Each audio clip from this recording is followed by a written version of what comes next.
भगवते वासुदेवाय। ॐ नमो भगवते वासुदेवाय। ॐ नमो भगवते वासुदेवाय। ॐ नमो भगवते वासुदेवाय। ॐ नमो भगवते वासुदेवाय। ॐ नमो भगवते वासुदेवाय।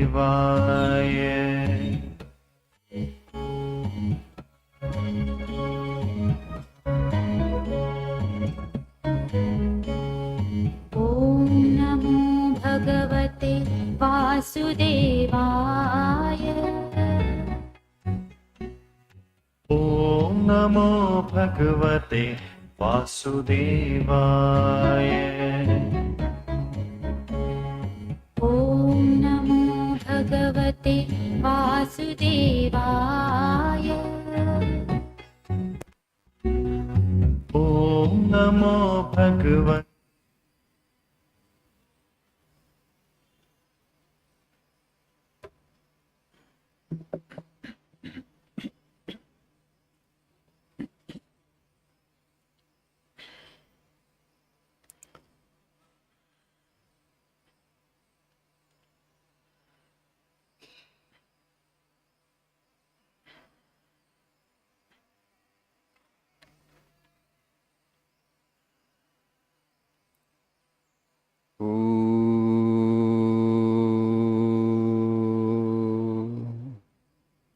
सहनावतु सहनौ भुनक्तु सह वीर्यं करवावहै तेजस्विनावधीतमस्तु मा विद्विषावहै।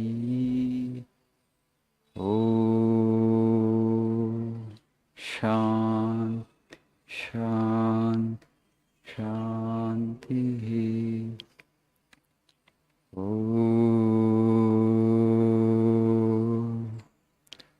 असतो मा सद्गमय तमसो मा ज्योतिर्गमय मृत्योर्मामृतङ्गमय। ॐ शान्ति शान्ति शान्तिः।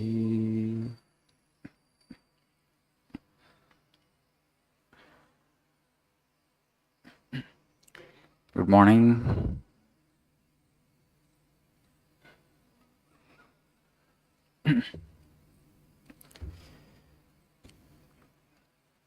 How are you all doing? Are you keeping well?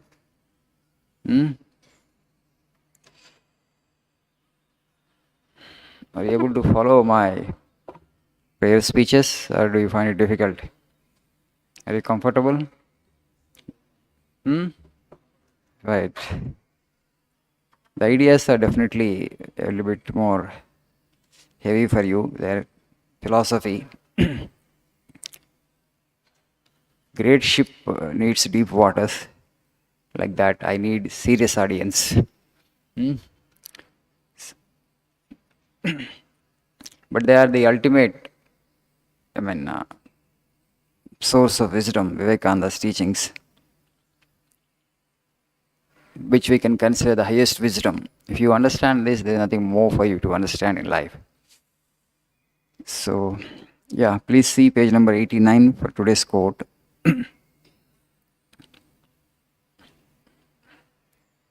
The third quote in the page. Our duty is to encourage everyone in his struggle to live up to his own highest ideal and strive at the same time to make the ideal as near as possible to the truth. So we all have different ideals in life. So we can pursue our ideals. Swami is saying, see that ideal is as near as possible to the truth. So every creature on earth actually is seeking only one thing: peace and happiness.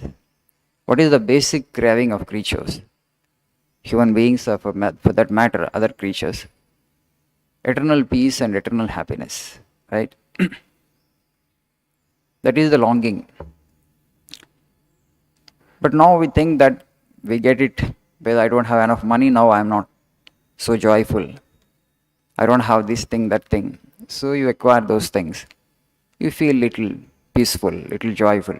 Because what you desired for, you got it. But that happiness doesn't last long. The mind craves for something more.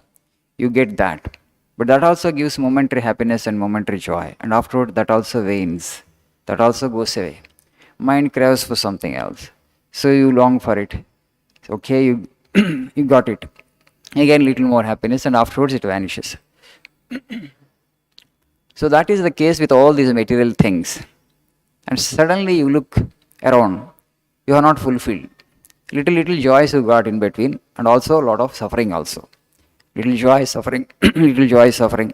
Life keeps alternating like that. Suddenly you look around, you are not become fulfilled. What you are really aspired for, you are not got.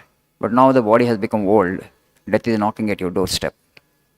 You are bewildered, you are puzzled, you are dissatisfied. But you have no option but the death is knocking at your doorstep. You have to get out of the world. This is the case with the majority. Birth after birth, this kind of cycle continues. So knowledge, it doesn't come to people that easily. It's a very long process, unfortunately, because we don't use our discretion. We are not smart enough, though we consider ourselves smart people.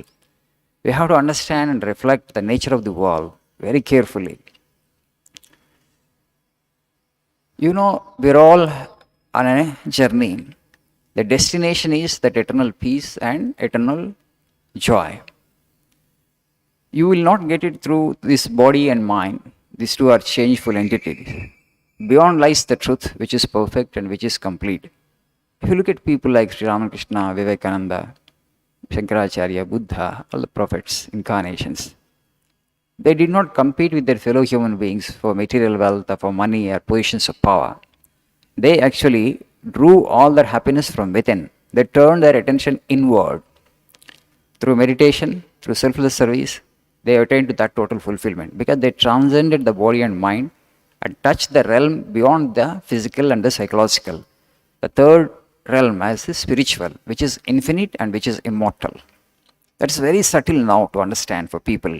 Because somebody who has identified with the body intensely, because body is sthula, gross. And for somebody who has identified with this physical universe, with this physical body, which is very gross, to understand that abstract truth is very difficult. Because truth is very subtle, subtler than the subtlest, they say. Sukshmati sukshma. That requires very sharp mind and sukshma, buddhi, to understand even to intellectually. To conceptualize even intellectually is also not that easy. To forget about actually getting it. But how you can reach that? The only way is you have to turn your attention inward. But that people struggle. People think that they will be able to make themselves happy by just messing up with the universe. Yesterday, I think I was telling them, yesterday's batch students, yes. You just look at the whole world, human life in general. It is struggle. From cradle to grave, it is struggle. And Swamiji beautifully says, struggle and peace cannot coexist. మనిషి జీవితాన్ని మనం చూస్తే పోరాటం చిన్న పుట్టినప్పటి నుంచి Kinder గార్టెన్ LKG నుంచి almost grave work. It's all battle, kind of struggle. Struggle and peace cannot coexist. So, what you need to do then? You need to get your lessons right. From childhood, we are taught to compete with our fellow human beings. A child is admitted into the school. Teachers tell the child, you must come class first. Parents tell the same thing. Then I have to compete with you because you're my classmates. If you do well, I feel jealous of you. If I do well, you feel jealous of me. Okay? If I am smarter than you, you feel bad. If you if you are smarter than me, I feel bad. It's a competition kind of struggle. So how can you have peace in that? You need to come out of the competition to understand life in its, true glory. So only when you step out of the competition, you can clearly see and think the nature of existence.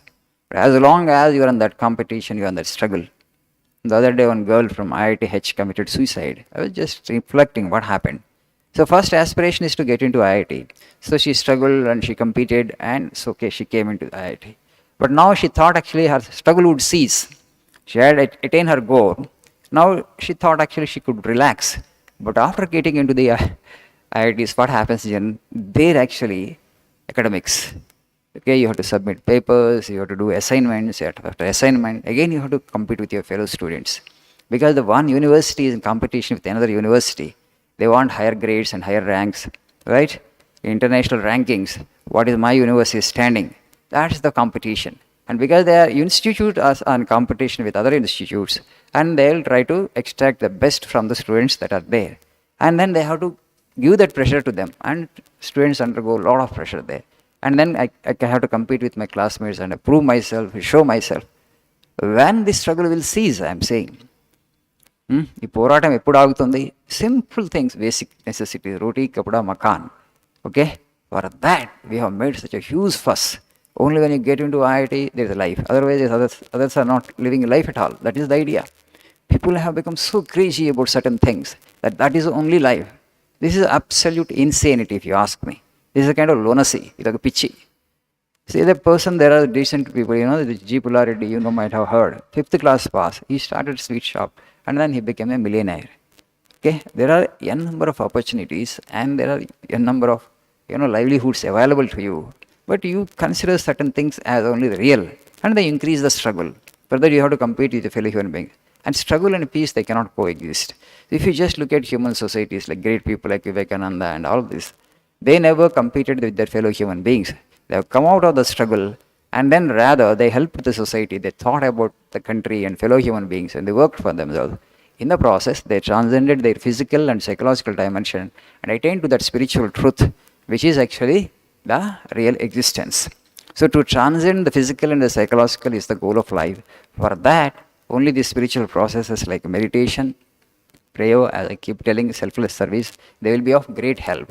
As long as you are in that competition, you won't be able to serve others well. You need to come out of the competition, and then you will understand the truth. Okay?